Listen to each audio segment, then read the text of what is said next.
Hi there, it's Charlie. Today I'm going to talk about the different types of art block and how to prevent it.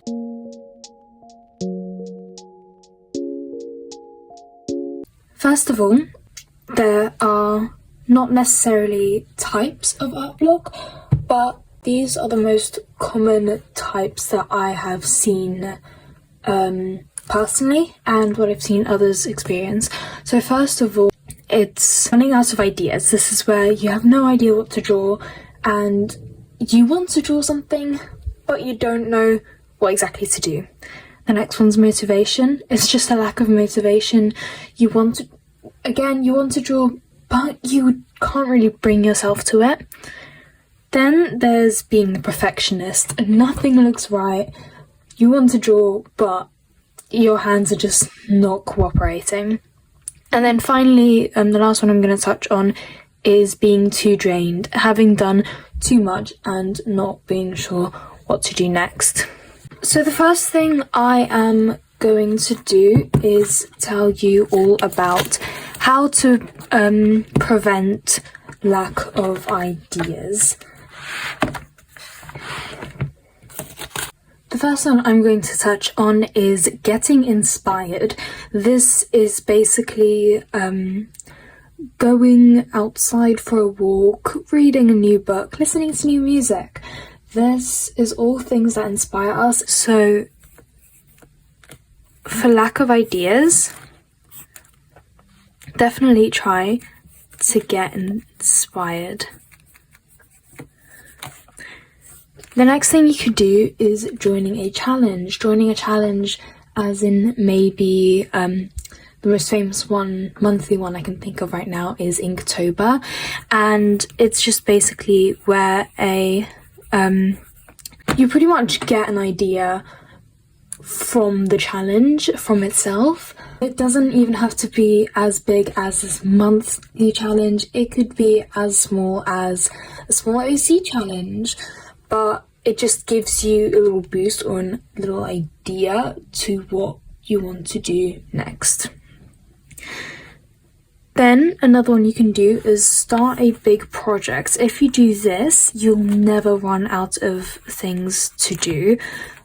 By starting a big project like a comic book, it would mean you've always got the background and the story plots and the characters and the designing. You always have things to do. So if you run out of ideas often, this might be a good one to do. Even if you never continue this comic, you would have been busy at this point in time. Another thing you could do is trace or follow a tutorial, because then you get back into the drawing, you get back into maybe inspiring yourself. I wouldn't recommend this one as much as I would the others, but it's a good one nonetheless. The next one I'm going to talk about is lack of motivation. So instead of starting a big project, start a small project.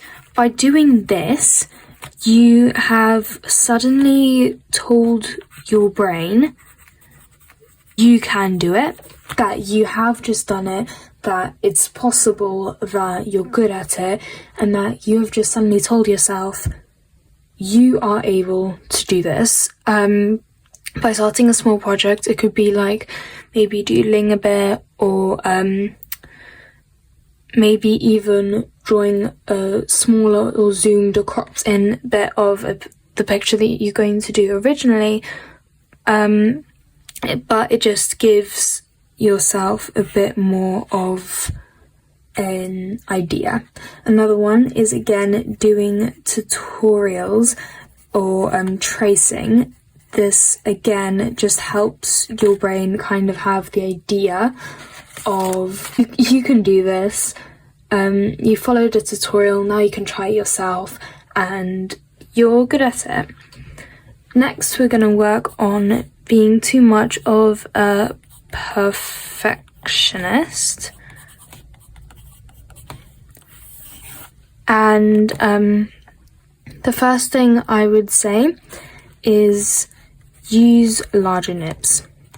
This is quite different to what you might have heard, but it just basically, it stops you from being able to try and add too much detail.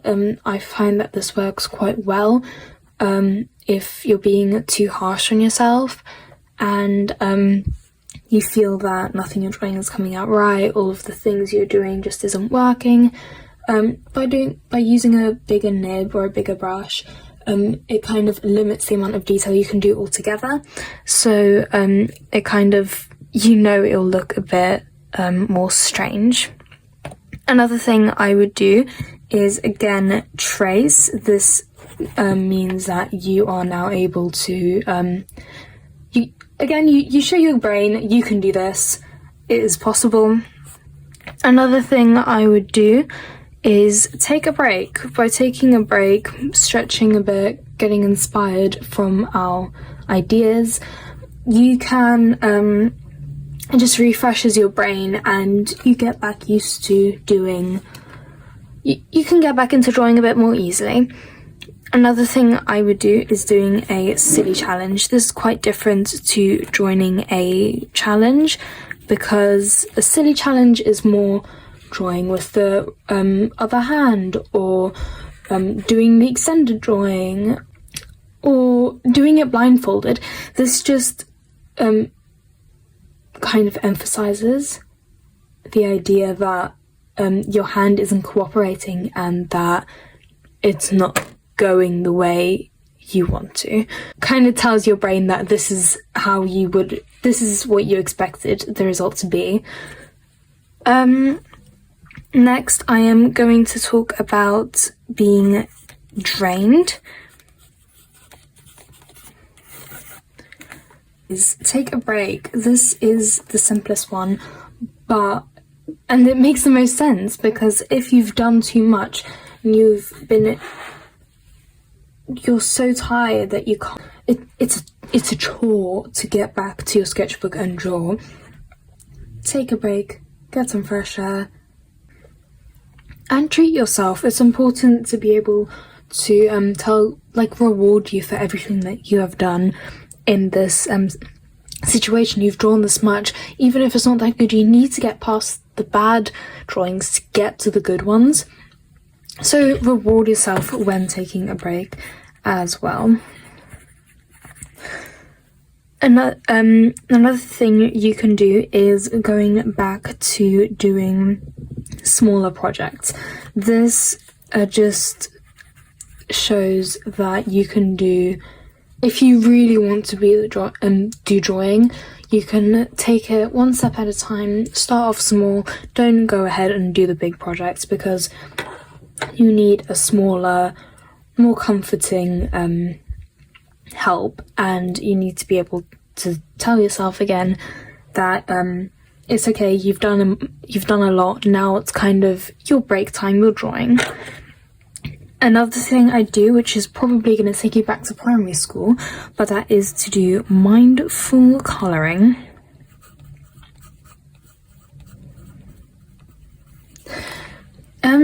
Another thing you can do based on it is doodling. Basically, what the idea of this is to be able, if it's getting so much of a chore you can't even get yourself to the pen and paper, I would recommend going there, getting some colouring end sheet that you found online, and just being back on that piece of paper.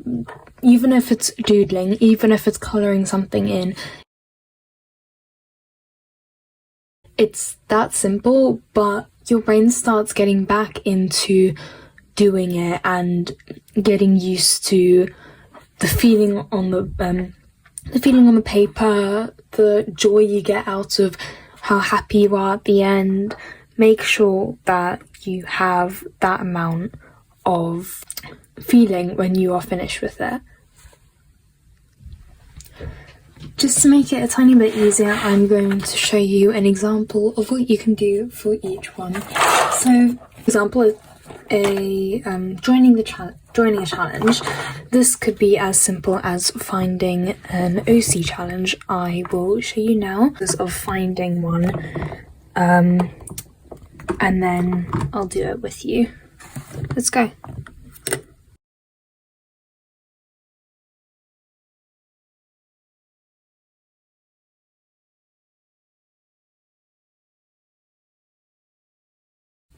I'm back, and I'm back on my iPad. Because this has got a bunch of not necessarily personal information, but I'll technically call it that. I will just do it randomly, and I'll start off by doing it on the character, and then I'll draw it myself. If you want to follow along, please do, and let's get started. I get to choose the gender, age, build, and skin tone. For now, I won't worry about that too much.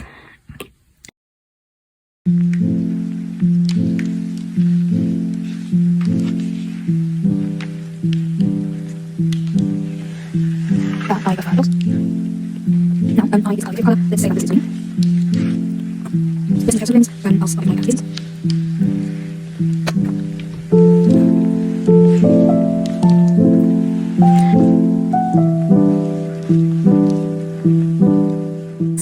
Necklace, if you do traditional art, I do both, so I will do both.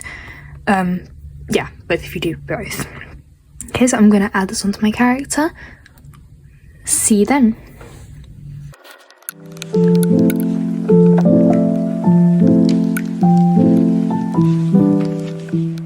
This is my kind of base, and now I'm going to convert it into my own art.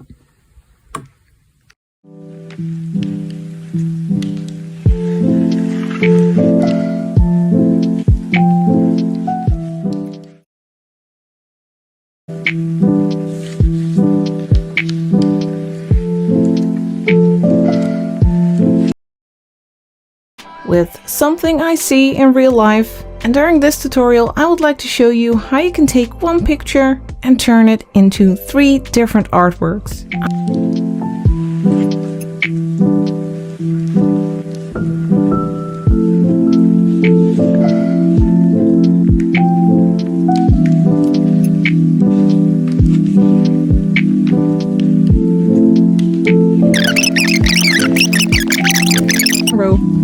Even more light here near the horizon. Very gentle pressure. Make it also